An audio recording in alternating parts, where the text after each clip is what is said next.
Alors, tout est bien ici. Formidable. Tout est bien là-bas. Excellent, on va débuter. Donc, si vous étiez parmi nous il y a 2 semaines, on a commencé une série d'études concernant... Excusez-moi, je crois que je vais éternuer. Désolé. Je sentais un picotement dans le nez. Alors, je disais, nous avions commencé il y a 2 semaines, donc une série d'études. Alors, je ne sais pas si ceux qui n'étaient pas là, s'ils ont eu l'occasion d'aller sur l'Internet et voir, mais elle est sur l'Internet. Donc, on parle de comment être un ami, aimer les gens, être amical ou se soucier des gens. On parle un peu de cela.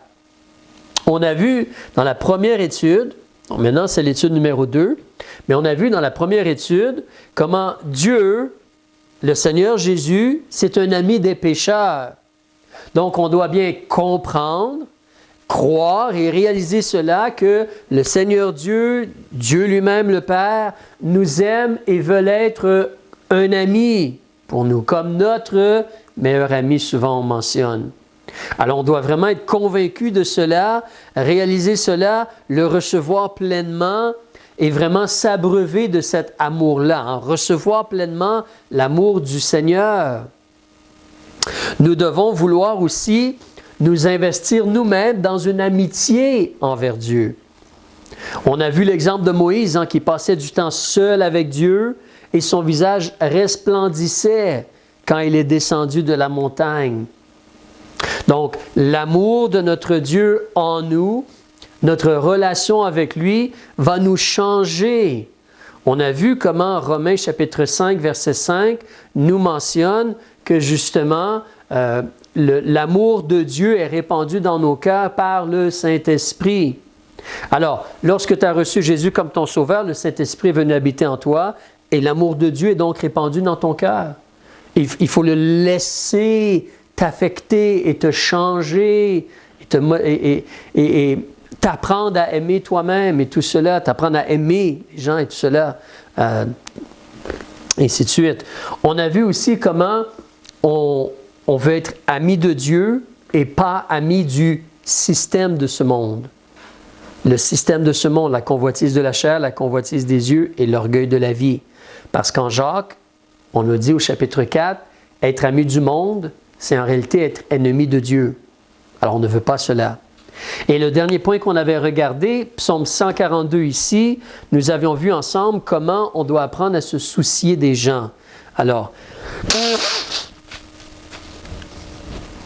psaume 142, c'est David, d'après le verset 1, donc il est éprouvé, comme on sait dans sa vie. Il dit au verset 2, « Je crie de ma voix à l'Éternel, de ma voix je supplie l'Éternel.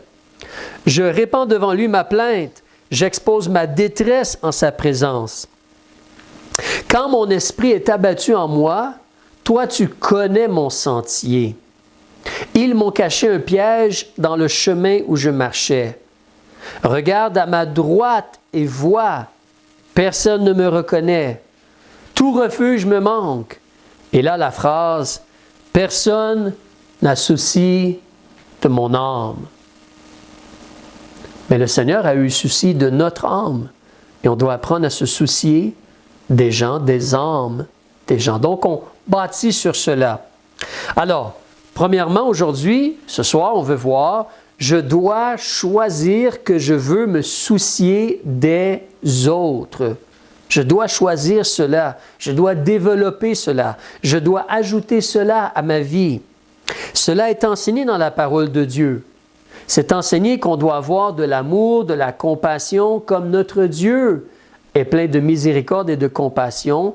Il a démontré énormément d'amour envers nous. Nous devons aimer aussi. Nous sommes en psaume. Avance au livre des Proverbes, chapitre 14. On va réfléchir un peu. Chapitre 14, s'il te plaît, versets 20 et 21. Alors, on te parle d'un genre d'ami. Ce n'est pas le genre d'ami que tu veux être. Ce n'est pas le genre d'ami que tu veux avoir vraiment. Au verset 20, on te dit, « Le pauvre est haï même de son ami. » Parce que tu es pauvre, les gens ne veulent pas vraiment être avec toi ou t'aider. Mais les amis du riche sont en grand nombre. Tu as beaucoup d'argent, tout le monde veut être ton ami, n'est-ce pas? Parce que toi, tu as beaucoup d'argent, tu vas probablement donner des choses et amener tout le monde et fêter avec tout le monde. Alors, mais ça, ce n'est pas le genre d'amis qu'on va avoir. Il n'y a pas de souci ici, vraiment. Il n'y a pas d'amour ou d'être amical, vraiment, une compassion envers les gens.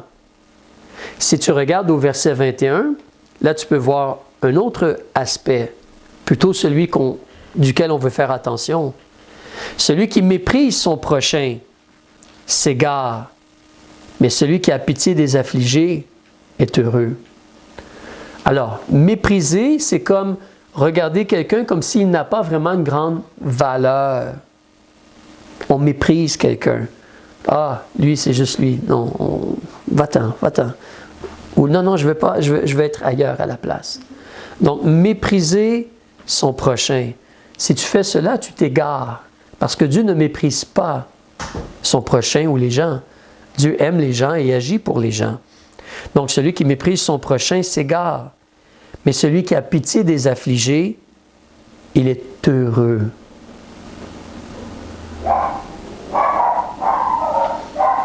Celui qui a pitié des affligés est heureux. Alors, donc, ça c'est vraiment comme notre Dieu qui a de la compassion, de la pitié pour ceux qui sont affligés ou dans le besoin. Et si tu fais cela, tu es heureux dans le sens béni. C'est de cela qu'on veut parler. On veut apprendre à vraiment avoir pitié, avoir souci des gens. C'est vraiment comment notre Dieu est, c'est ce qui est ancien dans la parole de Dieu. C'est vrai, on veut garder en tête, comme on l'a souvent vu, en réalité, on veut aimer selon les vérités de Dieu. C'est-à-dire qu'il y a toujours comme un genre d'ordre, dans le sens que, premièrement, je veux aimer mon Dieu. Ensuite, si je suis marié, je veux aimer mon époux, mon épouse. Je veux aimer ma femme ou mon mari. Et on veut aimer nos frères et nos sœurs en Christ. On veut aimer les gens dans notre famille. Il y a toujours justement un ordre aux choses. Mais on veut se soucier des gens. En d'autres mots, avant de me soucier peut-être d'un étranger que je ne connais pas du tout, je devrais m'assurer de me soucier de ma femme qui est ma propre chair, ou mes enfants, duquel j'ai la responsabilité, ou les frères et les sœurs en Christ aussi. Donc, il y a toujours un ordre et une réalité à considérer, mais on veut se soucier des gens. Et en réalité, cela a débuté avec Dieu. Avance dans le livre de Timothée, une chose que l'on connaît, mais on se rappelle, en Timothée, justement, tout cela débute par Dieu en réalité. Parce que Dieu est celui qui a envoyé le premier missionnaire. Alors, 1 Timothée, la première épître de Paul à Timothée, chapitre 1, verset 15, s'il te plaît.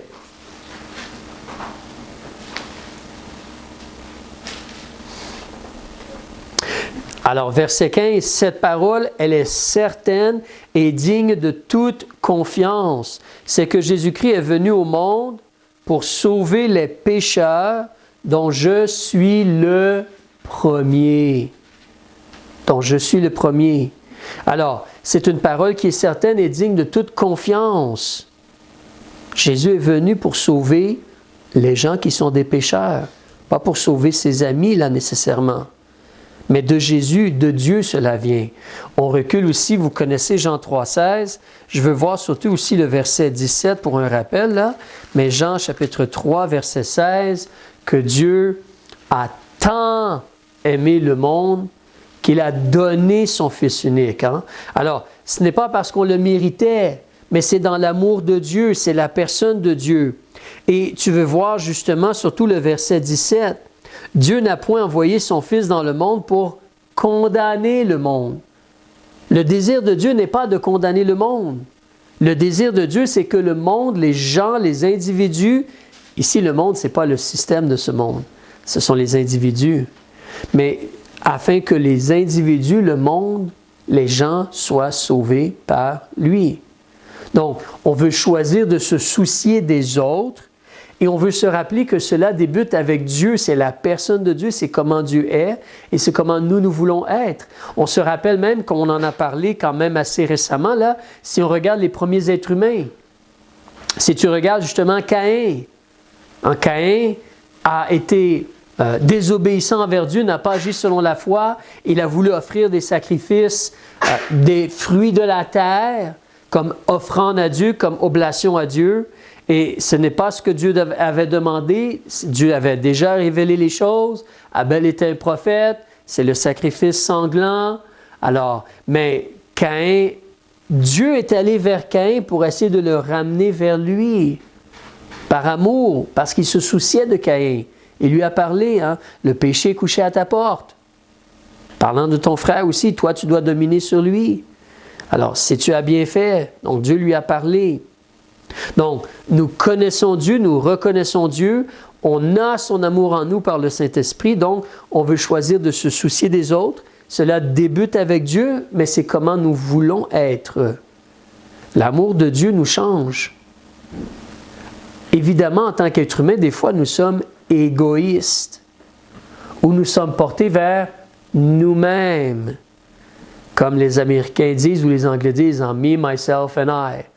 Alors, donc les gens ne pensent qu'à eux-mêmes et à se satisfaire eux-mêmes et à faire leurs choses et faire ce qu'eux veulent faire et ainsi de suite. Mais l'amour de Dieu nous a changés. On ne veut plus être des gens égoïstes comme cela. On ne veut plus être des gens qui sont portés à toujours nous et nous et nous et nous et qu'est-ce que moi je peux avoir. L'amour de Christ nous a changés. On a vu un peu cela la semaine passée. Regardez avec moi dans Jean chapitre 15, le verset 13. Alors, comment est-ce que je peux être un ami pour les gens? Je vais devoir apprendre à me soucier des autres. Vraiment me soucier des autres. Je vais devoir apprendre à vraiment réaliser que ça, c'est comment Dieu est. Et justement, Dieu veut me changer et je dois changer. C'est, entre parenthèses, naturel d'être égoïste. Naturel dans le sens de la nature charnelle. C'est charnel d'être égoïste et de penser à soi. Mais l'amour divin se donne, se sacrifie, se soucie des autres. Donc, Jean 15, verset 13, Jésus parle de se donner, de penser aux autres. Nul n'a un plus grand amour que celui qui donne sa vie pour ses amis. Alors ça, c'est l'amour. C'est mon ami, je me donne, je me dévoue, je me sacrifie, je me soucie de lui et ses besoins. Je me donne pour lui. Et en réalité, Jésus, il a donné sa vie pour ses ennemis, pour des pécheurs qui n'étaient pas intéressés à lui. Mais lui, il est venu pour nous racheter, il est venu chercher et sauver ceux qui étaient perdus. Donc, nous, on doit développer, par l'aide de Dieu, notre cœur doit changer pour qu'on ait ce genre d'amour où on se donne, pas juste pour les gens qui sont bons envers nous, mais on se donne. On se donne premièrement à Dieu et on se donne. Avancez dans 2 Corinthiens chapitre 5. Qu'est-ce qu'on nous enseigne en 2 Corinthiens chapitre 5? Donc, comment est-ce que moi, je peux être un bon ami? Est-ce que moi, je veux avoir de bons amis? Si je veux avoir de bons amis, peut-être que moi, je devrais essayer d'être un bon ami pour les autres. Mais un bon ami, c'est quelqu'un qui se soucie des autres.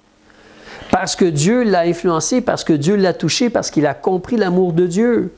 On parle à des gens qui sont nés de nouveau, mais on a compris l'amour de Dieu et donc cet amour-là, il nous change. On veut donner notre vie. Puis ici, en la seconde épître de Paul aux Corinthiens, on connaît bien ce passage, chapitre 5, verset 14. On nous dit justement que la charité ou l'amour divin de Christ nous presse, nous pousse, étant persuadés que si un seul est mort pour tous, tous donc sont morts. Et il est mort pour tous, ça inclut toi et moi, afin que ceux qui vivent, toi et moi, ne vivent plus pour l'égoïsme, pour eux-mêmes, mais pour celui qui est mort et ressuscité pour eux. Donc, premièrement, je donne ma vie au Seigneur, mais comme je donne ma vie au Seigneur, je donne ma vie aussi pour les gens autour de moi. Comme je dis, je vais premièrement me donner pour ma femme, ensuite mes enfants, les gens sauvés, il y a ma famille aussi, mes parents, ma parenté. Il y a toujours un ordre dans ces choses-là. Mais je me dois aussi, je me donne pour les gens autour de moi. Alors, rappelons-nous, si tu recules dans Luc chapitre 10, une histoire qu'on connaît très bien. Tu te rappelles l'enseignement de Jésus concernant le bon samaritain. Le bon samaritain. Alors, donc, tu te rappelles quand Jésus a mentionné justement que on doit aimer notre Dieu et aimer notre prochain. Et le monsieur au chapitre 10 en l'évangile de Luc, verset 29, il a voulu comme jouer le jeu un peu ou argumenter avec Jésus ou paraître juste. Mais cet homme voulant paraître juste dit à Jésus, « Qui est mon prochain dans ce cas-là? Tu me dis d'aimer mon prochain, mais c'est qui mon prochain? » Et là, Jésus lui donne tout l'exemple du bon samaritain versus le lévite versus justement aussi le sacrificateur et le samaritain que les Juifs regardaient comme un peu, non, ça c'est pas bon, quelque chose. Alors, mais le samaritain l'a aidé. Et justement, au verset 36, Jésus lui dit, ou lui demande, « Lequel donc de ces trois te semble avoir été le prochain de celui qui est tombé entre les mains des voleurs? » C'est ce genre d'amour-là. Tu vois, ça c'est une histoire un peu fictive, là peut-être. On ne sait pas si ces gens-là ont vraiment existé, mais ce n'est pas grave. La vérité, elle est que c'est ce que Jésus demande de nous, d'exercer la miséricorde envers notre prochain, d'être amical et un ami pour notre prochain. C'est ce qu'on doit faire envers les gens. Donc, on voit les situations, on voit les besoins, puis on essaie de vraiment les aider. C'est pas juste, on essaie de s'amuser ensemble, puis avoir du plaisir, puis faire des jokes, puis rire. C'est vraiment, on se soucie des gens, puis on veut les aider. On veut être vraiment un ami. On peut avoir beaucoup de plaisir, mais on veut être un ami pour les gens. Comme on aimerait qu'ils soient un ami pour nous, comme on apprécie que Jésus nous a aimés. Et il s'est donné pour nous. Et il a mis son esprit en nous pour nous aider à aimer les gens autour de nous aussi.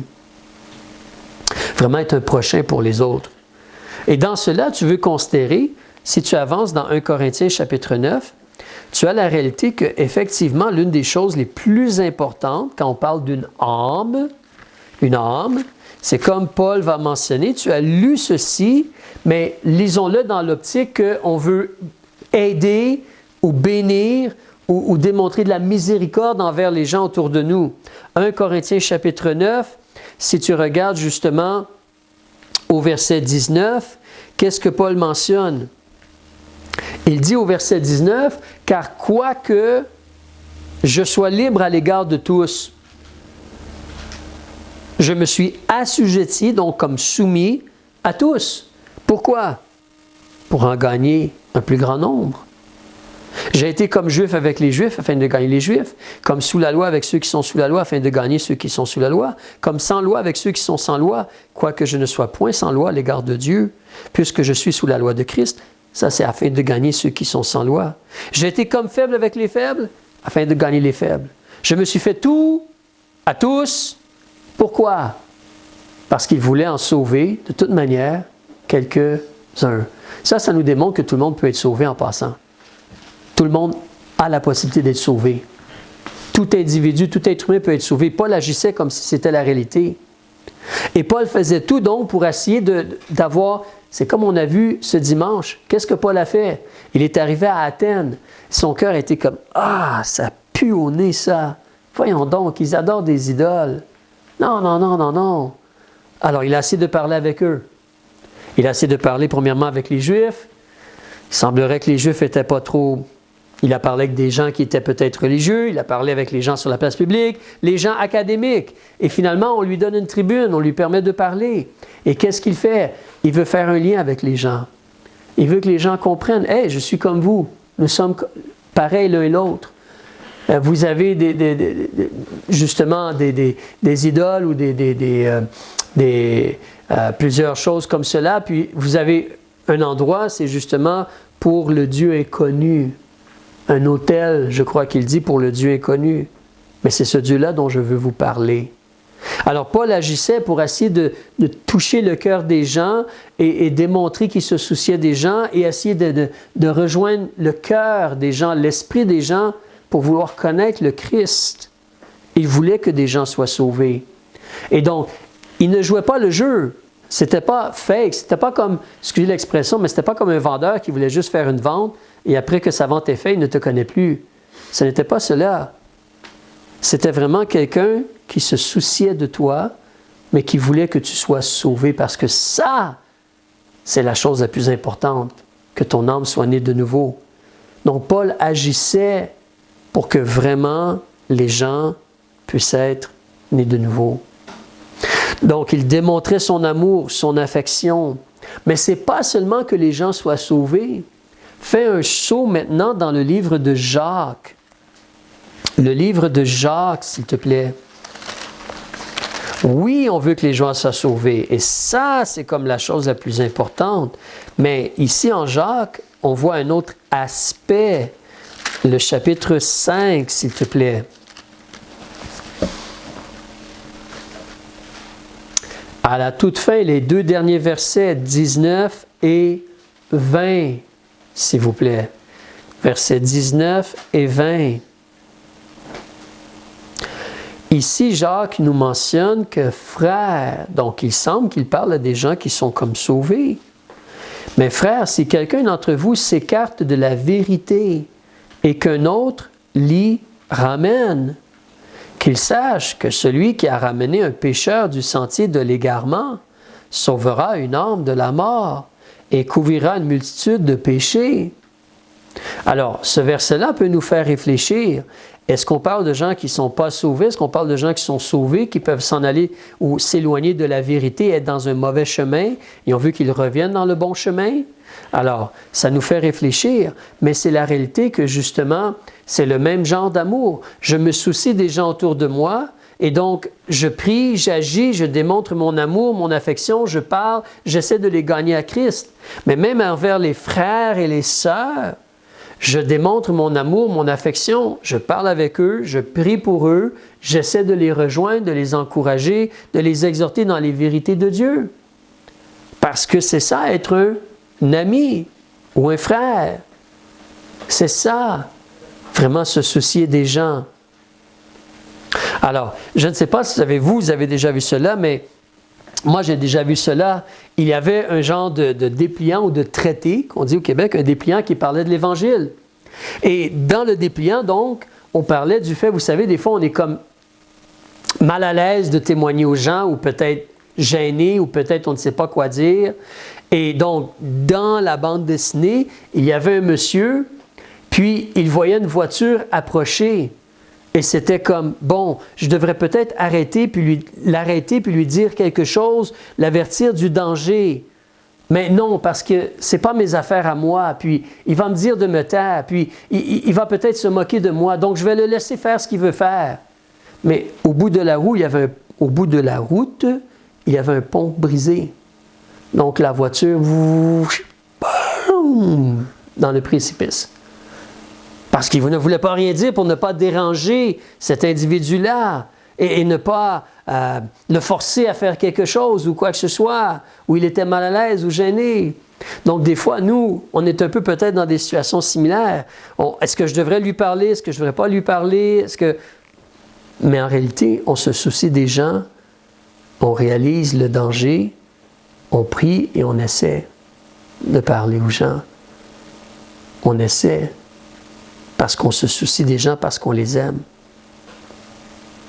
C'est pas toujours facile, mais l'amour, on veut aider les gens. Donc, c'est pas juste le salut, c'est même d'aider quelqu'un dans le besoin. D'accord?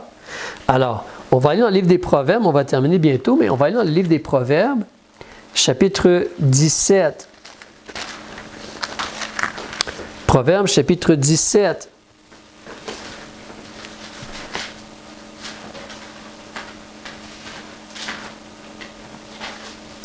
Donc, Aujourd'hui, on parle de comment être un ami, comment vraiment se soucier des gens, aimer les gens, être amical.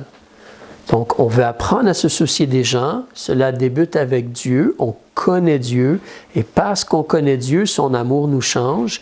Et on se soucie des gens autour de nous. On veut premièrement qu'ils soient sauvés. On veut qu'ils grandissent dans la foi. On veut qu'ils soient en bonne relation avec le Seigneur. On veut la bénédiction pour les gens. On veut la bénédiction pour les gens. Justement, si toi, tu prends une semence et tu la plantes dans ton jardin, ou si tu prends un petit plant et tu le plantes dans ton jardin, pourquoi tu le plantes dans ton jardin? Tu vas en prendre soin généralement. Tu vas enlever les mauvaises herbes. Tu vas lui donner de l'eau, du soleil. Tu veux que la plante pousse et s'épanouisse. C'est ta plante. L'individu, en réalité, c'est Dieu qui l'a créé, mais c'est l'amour. Et rappelle-toi, on vient juste de voir, si on veut être capable de se rappeler que nos péchés ont été pardonnés et avoir la victoire sur le péché, il y a 7 choses qu'on doit ajouter à notre vie. On doit ajouter la vertu, le courage de faire le bien, la science, connaître le bien, la patience, supporter toutes les épreuves, les obstacles et continuer à faire le bien, la piété, donc une constance, une régularité à vivre comme Dieu me demande de vivre. Et il y a aussi la tempérance. On a vu cela, on doit apprendre à se contrôler. Et là, je ne les ai pas dit dans l'ordre, excusez-moi, mais la vertu, la science, la tempérance, la patience, la piété. Et la 6e, c'est l'amour fraternel. Et la 7e, c'est la charité. On doit ajouter ces choses-là à notre vie. Donc, Proverbe 17, verset 17, qu'est-ce qu'on nous dit ici? L'intime ami, là on parle d'un genre d'ami qu'on veut avoir, le genre d'ami que tu aimerais vraiment avoir dans ta vie. L'intime ami aime en tout temps et il va naître ou devenir comme un frère dans la détresse. Quand la détresse va venir, ce ne sera plus comme un ami, ça va être comme un frère de sang presque. Il est vraiment tellement là, puis il te soutient, puis il t'aide vraiment, puis il veut vraiment le meilleur pour toi, qu'il est plus que comme juste un ami, il est plus qu'un ami personnel, il est presque comme ton frère, dans ce sens-là. L'intime ami aime en tout temps, et il va naître comme un frère dans la détresse. Ça, c'est le genre d'ami que tu veux avoir. Ça, c'est le genre d'ami que tu veux essayer d'être. Ça, c'est le genre d'ami que Jésus est pour nous. C'est le genre d'amitié ou d'amour qu'on veut avoir envers Dieu.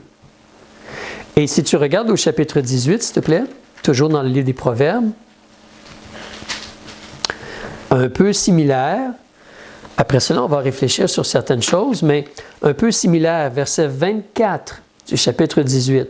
« Celui qui a beaucoup de compagnons les a pour son malheur. Mais il y a tel ami plus attaché qu'un frère. » Alors ça, c'est un verset qui fait souvent réfléchir. En réalité, dans la Bible anglophone, c'est présenté un peu différemment. Dans la Bible en allemand, je ne suis pas sûr. Mais l'idée derrière, c'est que justement, si j'ai des amis, j'ai des responsabilités envers mes amis. Et si j'ai beaucoup d'amis, ça fait beaucoup de responsabilités envers beaucoup d'amis. Mais c'est la réalité d'avoir des amitiés. Donc, plus d'amis que tu as, plus que tu vas dire « Wow, j'ai beaucoup d'amis ». Prends un exemple complètement imparfait, puis un peu, pas farfelu, mais un peu particulier. Bien, si tu as 70 amis, tu vas faire 70 cadeaux de Noël. 70 cadeaux de fête. Mais si tu as juste 3 amis, 3 cadeaux de Noël, 3 cadeaux de fête. C'est un peu moins de responsabilité, hein? Alors, mais celui qui a beaucoup de compagnons les a pour son malheur. Mais il y a tel ami plus attaché qu'un frère. Vraiment, un ami qui se donne, qui se dévoue. Ça, c'est la chose. Alors, je veux terminer en nous encourageant peut-être à réfléchir un petit peu, puis on va conclure. Mais juste réfléchir, parce que on pense, on réfléchit, on regarde les principes de Dieu. Donc, voici des nuances ou des réflexions. C'est quoi l'amour? C'est quoi l'amitié? Est-ce qu'il y a une différence entre l'amour et l'amitié? Et être amical? Est-ce qu'il y a une différence entre les trois? Alors, voici quelques nuances ou réflexions. C'est vrai que généralement, l'amour se rapporte plutôt à comme un lien de famille. Comme exemple, tu es marié avec une femme, tu aimes cette femme-là et ta femme, elle t'aime. Alors, dans la famille, il doit y avoir de l'amour. C'est plus juste de l'amitié, c'est de l'amour. Dans la famille de Dieu, les uns qui sont sauvés, on doit avoir de l'amour. Dans la famille physique, les frères et les sœurs, la parenté, il doit y avoir de l'amour parce que c'est la même famille. C'est ce que Dieu nous enseigne. Je sais que des fois, il y a des problèmes, des fois, il y a des péchés, des fois, il y a des situations, des fois, il y a des conflits, mais il doit y avoir de l'amour. Cependant, quand on parle de l'amitié, tu peux choisir tes amis. Est-ce que tu peux choisir ta famille? Tu ne peux pas choisir ta famille. Tu ne peux pas vraiment choisir ta famille. Tu peux choisir ta femme. Et avec ta femme vient ta belle famille. C'est comme ça. Alors, avec ton mari vient ta belle famille. Donc, tu ne peux pas vraiment choisir ta famille, mais tu choisis tes amis cependant. Et des fois, la réalité, cela peut se produire. Tu vas avoir un frère ou tu vas avoir une sœur, et c'est la famille, c'est les liens de famille, mais tu vas regarder cela et dire, mais j'ai rien en commun avec cette personne-là, excepté qu'on a le même papa et la même maman. Mais on n'a pas les mêmes désirs ou les mêmes intérêts ou les mêmes préférences ou quoi que ce soit. On n'a pas vraiment beaucoup en commun. Mais c'est un membre de la famille, tu dois l'aimer. Tu dois l'aimer. Alors, donc, peu importe si quelqu'un est comme toi ou a les mêmes intérêts que toi, tu devrais l'aimer. C'est un amour divin. Tu devrais chercher à avoir de la miséricorde pour ce prochain-là, être amical, vouloir son salut et son bien-être, sa croissance ensuite, et tout cela. Tu devrais vouloir cela. Alors, je me rappelle, il y a quelques années, j'étais au travail, et il y avait un homme au travail. Moi, je suis arrivé là, j'étais né de nouveau, et j'essayais de servir Dieu dans mon imperfection, mais le monsieur, donc, avait plusieurs mois, on a parlé, on a écouté, puis à un certain moment donné, on discutait de certaines choses, et il voyait que je lisais la Bible, et j'ai parlé avec lui, et je pense de façon imparfaite, là, ça fait plusieurs années, mais j'ai expliqué le salut, puis il semblait écouter, puis vouloir comprendre, puis vouloir croire, puis même je voyais par son visage qu'il était très touché, et je lui disais, c'est simple comme cela, tu as juste besoin de placer ta confiance en Jésus, puis lui demander d'être ton sauveur. C'est simple comme cela, oui. Tu te repens, puis tu reçois Jésus comme ton sauveur. Tu peux faire cela maintenant, tu peux aller à la salle de bain si tu veux, ou dans un endroit, puis il va le faire. Puis de mémoire, il a fait cela. Puis il est revenu, puis il a dit, c'est fait. Puis ensuite, il voulait étudier. Alors je lui ai remis le cours, Grandir dans la foi. Il a pris le cours, il est allé chez lui, et le lendemain, il est venu au travail, il avait les cheveux coupés. Et là, j'ai réalisé, tu as avancé dans le cours. Je connaissais les leçons. OK, tu as lu cette leçon-là qui parle que c'est honteux pour l'homme d'avoir les cheveux longs. Oui, c'est ça que ça dit. OK, une leçon à la fois, s'il te plaît. Alors, mais il s'était coupé les cheveux, puis, parce qu'il avait les cheveux quand même assez longs. Là. Mais c'est bien, il voulait servir Dieu. Et il y avait une grande joie de « Hey, c'est bien ». Puis malheureusement, peut-être 1 ou 2 semaines après, au travail, c'était comme « Bon, on n'a plus besoin d'autant de gens, on doit laisser partir du monde. Qui va quitter? Qui veut quitter? On vous laisse partir avec le chômage, puis tout cela. Là, bon.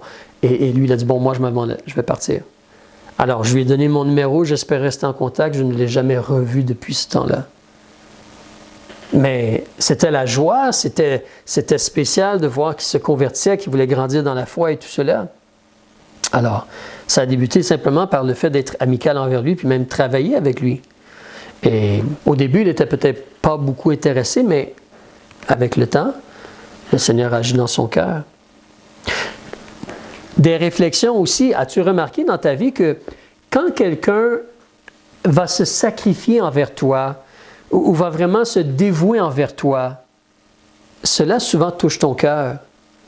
Et ça produit un certain retour de balancier. Si quelqu'un t'aime vraiment beaucoup, puis se donne pour toi, puis t'aide, tu veux l'aimer en retour puis te donner pour lui aussi. À la base, comme notre Dieu, hein? Notre Dieu s'est dévoué pour nous, il se donne pour nous, on veut l'aimer en retour. Mais même du point de vue humain, quand tu vois quelqu'un qui se donne et qui se sacrifie pour toi, généralement, tu veux l'aimer en retour. D'ailleurs, même si tu le regardes d'une autre façon, quand quelqu'un fait juste t'aider et se soucier de toi, et t'aider à comme passer à travers une épreuve ou t'aider dans un problème ou te sortir d'un problème. Imagine un dentiste qui t'aide vraiment bien et qui se soucie de toi. Imagine un professeur qui t'aide vraiment à l'école à passer par-dessus tes choses. Imagine un pasteur qui t'aide dans une difficulté dans ta vie et tout cela. Qu'est-ce qui se produit? Tu vas t'attacher à ces gens-là. Tu vas développer un certain amour, une affection, une appréciation. Et tu vas voir aimer ces gens-là à cause de ce qu'ils t'ont apporté dans ta vie. C'est normal. En même temps, cependant, tu as probablement réalisé que notre cœur, généralement, en tant qu'individu, toi là, notre cœur, généralement, est plus porté à aimer ceux qui sont comme nous. Notre cœur est plus porté à aimer ceux qui sont comme nous, qui sont similaires à nous. Mais en réalité, l'amour divin est beaucoup plus grand que cela. Amen. Mais c'est-à-dire que, généralement, tu préfères passer du temps et parler avec des gens qui parlent comme toi, qui pensent comme toi. Je veux dire, passer du temps avec quelqu'un qui est toujours en train d'argumenter avec toi, qui veut faire cela? C'est pas comment on voit l'amitié. Alors, donc, si la personne pense comme nous et considère les choses comme nous, il y a un attachement émotionnel, il y a une appréciation. Et donc, on veut être avec cette personne-là parce qu'il pense comme nous, il parle comme nous, il réagit comme nous, il aime les mêmes choses que nous, il aime les mêmes nourritures que nous, et ainsi de suite. On aime passer du temps avec ces gens-là. Et c'est là que des fois aussi, quand un individu ou une individu change, c'est là que ce genre d'amour-là, généralement, a des problèmes. Considérez justement dans un couple, si avec les années, la femme change ou l'homme change, mais là, c'est comme, je ne m'entends plus vraiment avec toi maintenant, finalement, ou des choses comme cela. Hein? Parce que c'est un amour différent, c'est un amour basé sur, on parle de la même façon, on a les mêmes choses. Ce n'est pas un amour divin où on veut se donner, se dévouer pour quelqu'un. C'est différent. Mais généralement, on choisit nos amis, puis nos amis, c'est des gens qui, généralement, ont les mêmes intérêts plus ou moins que nous. Ils ne sont pas nécessairement exactement comme nous, mais ils ont des intérêts un peu comme nous. Alors, Proverbe 17, verset 17, si je le relis, « L'intime ami aime en tout temps, et il va naître comme un frère dans la détresse. » Ça, c'est une amitié vraiment profonde, un amour comme divin où on se donne, on se dévoue là. Et c'est là aussi que tu dois garder en tête une chose vraiment sérieuse et importante. C'est impossible pour toi d'être le meilleur ami de tous les gens que tu vas rencontrer. C'est impossible. Tu ne peux pas être le meilleur ami de tous les gens que tu vas rencontrer. C'est impossible. Mais certainement, tu veux essayer d'aider le plus de gens possible, dans la mesure de ta capacité. Et comment est-ce que tu vas les aider? En manifestant l'amour de Dieu, en les menant vers l'amour de Dieu et en les aidant à recevoir l'amour de Dieu. Et là, l'amour de Dieu va les changer à leur tour. Donc, on veut suivre l'exemple de Dieu. On veut décider de se soucier des gens, d'aimer les gens, d'être amical, de mener les gens vers le salut, de les aider dans leur relation avec Dieu. On veut vraiment être de bons amis. On veut vraiment être des amis sincères qui naissent comme un frère dans la détresse. On veut faire attention. Alors, on va terminer. Père, on veut te remercier pour